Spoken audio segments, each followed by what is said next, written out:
All sports knowledge में आपका फिर से स्वागत है। आज हम वॉलीबॉल के बारे में हिस्ट्री, रेफरी, स्किल्स, खेल सामग्री, फील्ड तथा रूल्स के बारे में जानेंगे। एक खेल, संघों और प्रतियोगिताओं का इतिहास।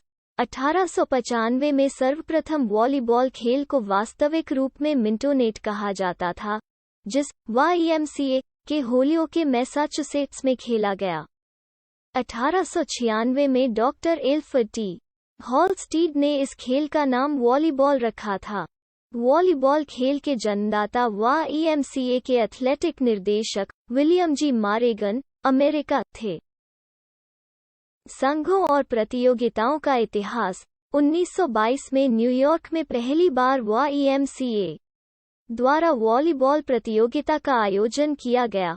YMCA ने ही विलियम जी मॉर्गन के निर्देशन में वॉलीबॉल खेल के कुछ नियम भी बनाए।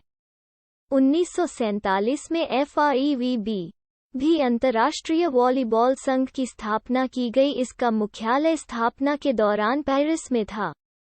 1951 में बॉलीवुड फेडरेशन ऑफ इंडिया का गठन हुआ। 2 खेल का संचालन, A. Referee, B. स्कोरकीपर, C. सहायक स्कोरकीपर, D. लाइन जज। A. रेफरी वो व्यक्ति होता है जो कोर्ट के केंद्र में होता है, जो काले और सफेद रंग की धारियों वाले कपड़े पहने होता है। एक रेफरी के कर्तव्यों में एक रैली शुरू होने और समाप्त होने पर संकेत देना शामिल है। रेफरी आधिकारिक तौर पर टीम के अनुरोधों, प्रतिस्थापन, टाइम आउट को पहचानने और उचित समय पर कोचों के साथ संवाद करने के लिए जिम्मेदार है। वॉलीबॉल वेबसाइट के लिए स्ट्रेंथ एंड पावर के अनुसार मैच में अक्सर कई रेफरी होते हैं। B. स्कोरकीपर वॉलीबॉल खेलों का आधिकारिक रिकॉर्ड बनाता है। खेल शुरू होने से पहले स्कोरकीपर टीम और खिलाड़ी की जानकारी रिकॉर्ड करता है। एक बार खेल शुरू होने के बाद स्कोरकीपर न केवल अंक ट्रैक करते हैं, बल्कि खिलाड़ी प्रतिस्थापन, प्रतिबंध और समय बहिष्कार भी करते हैं। स्कोरकीपर रोटेशन को ट्रैक करने और संभावित चूक के रेफरी को सूचित करने के लिए गेंद की सेवा करने वाले व्यक्ति पर नजर रखता है। खेल के अंत में स्कोरकीपर खेल के अंतिम स्कोर को रिकॉर्ड करता है। C. सहायक स्कोरकीपर स्कोरबोर्ड को अपडेट करने और लिबरो पर नजर रखने के लिए सहायक स्कोरकीपर या लिबरो ट्रैकर जिम्मेदार है। लिबरो ट्रैकिंग ड्यूटी 1999 में जोड़ी गई थी। यह व्यक्तिगत रिकॉर्ड लिबरो रोटेशन में परिवर्तन करता है, रेफरी को सूचित करता है जब रोटेशन में समस्याएं होती हैं। D. लाइन जज आमतौर पर 2 लाइन जज होते हैं, एक कोर्ट के दोनों छोर पर, आमतौर पर विपरीत कोनों में। लाइन जज रेफरी के साथ काम करते हैं, निर्णय कॉल करने में सहायता करने के लिए संकेत देते हैं। ये अधिकारी अक्सर सिग्नल के लिए झंडे का उपयोग करते हैं जब गेंद अंदर या बाहर होती है, नेट के एंटीना से टकराती है, या जब सर्व पैर में खराबी करता है या लाइन के बाहर कदम रखता है जैसे वे सेवा करते हैं। 3. तकनीक और अग्रिम कौशल। 1. Service, A. Under arm service, B. Overhand service, C. Tennis service, D. Round arm service, E. Floating service, F. Jump service.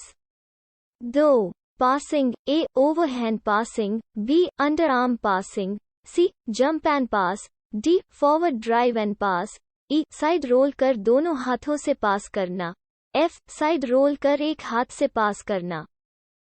3. Attack, A. Approach, B. उंगलियों के ऊपरी किनारों से बॉल को दूसरे पाले में डालना, C. Spike smash, D. शरीर को घुमाकर स्मैश करना, E. हाथ को घुमाकर स्मैश करना, F. छोटे पास पर स्मैश करना।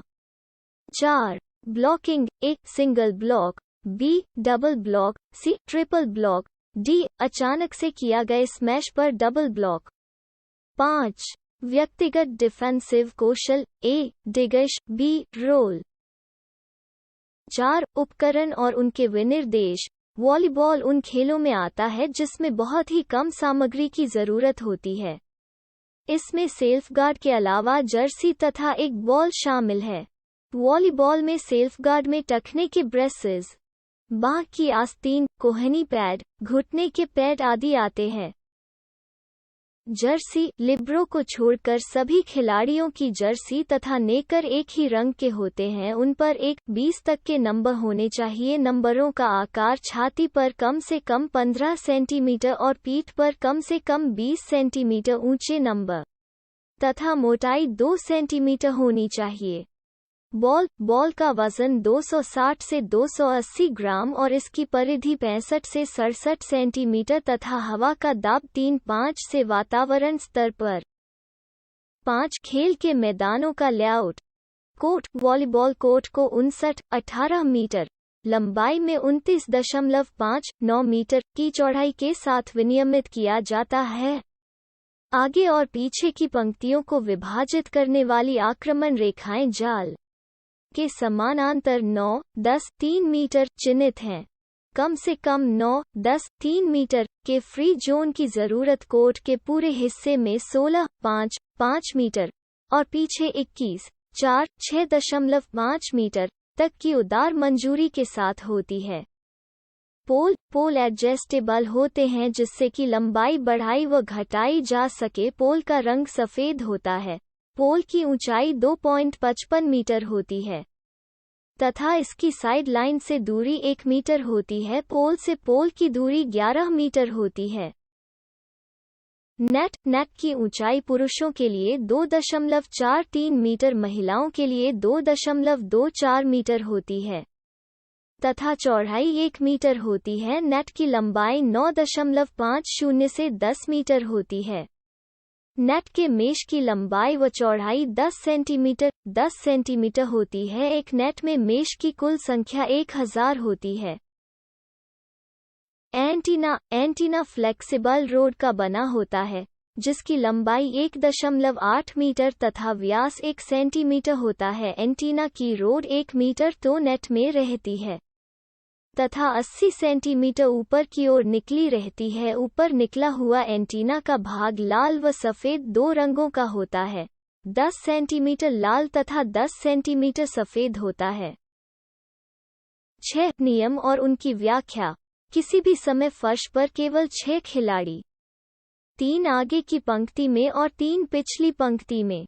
रैली की विजेता टीम। रैली पॉइंट स्कोरिंग के लिए प्रत्येक सर्व पर अंक बनाए जाते हैं। खिलाड़ी लगातार 2 बार गेंद को हिट नहीं कर सकते। एक ब्लॉक को हिट नहीं माना जाता है। गेंद को वॉली और सर्व के दौरान नेट के बाहर खेला जा सकता है। एक सीमा रेखा से टकराने वाली गेंद अंदर है। यदि गेंद एंटीना, कोर्ट के बाहर के फर्श, एंटीना के बाहर किसी भी नेट या केबल, रेफरी स्टैंड या पोल या गैर बजाने योग्य क्षेत्र के ऊपर की छत से टकराती है तो गेंद आउट हो जाती। एक लाल कार्ड कई खेलों में उपयोग किया जाता है और आमतौर पर एक गंभीर अपराध का संकेत देता है और अक्सर इसका मतलब यह हो सकता है कि एक खिलाड़ी को खेल से हटा दिया गया है और उसे अगले गेम से भी रोक दिया जा सकता है। पीले कार्ड का इस्तेमाल कई खेलों में किया जाता है और यह आमतौर पर चेतावनी या अस्थायी निलंबन का संकेत देता है। किसी खिलाड़ी के शरीर के किसी भी हिस्से से गेंद का संपर्क करना कानूनी है। गेंद को पकड़ना या फेंकना गैर कानूनी है। एक खिलाड़ी 10 फुट की लाइन पर या उसके अंदर से किसी सर्व को ब्लॉक या हमला नहीं कर सकता है। सर्व करने के बाद फ्रंट लाइन खिलाड़ी नेट पर पोजीशन बदल सकते हैं। मैच सेट से बने होते हैं। संख्या खेल के स्तर पर निर्भर करती है। वीडियो को पूरा देखने के लिए धन्यवाद। और भी खेलों के बारे में जानने के लिए जुड़े रहे ऑल स्पोर्ट्स नॉलेज से।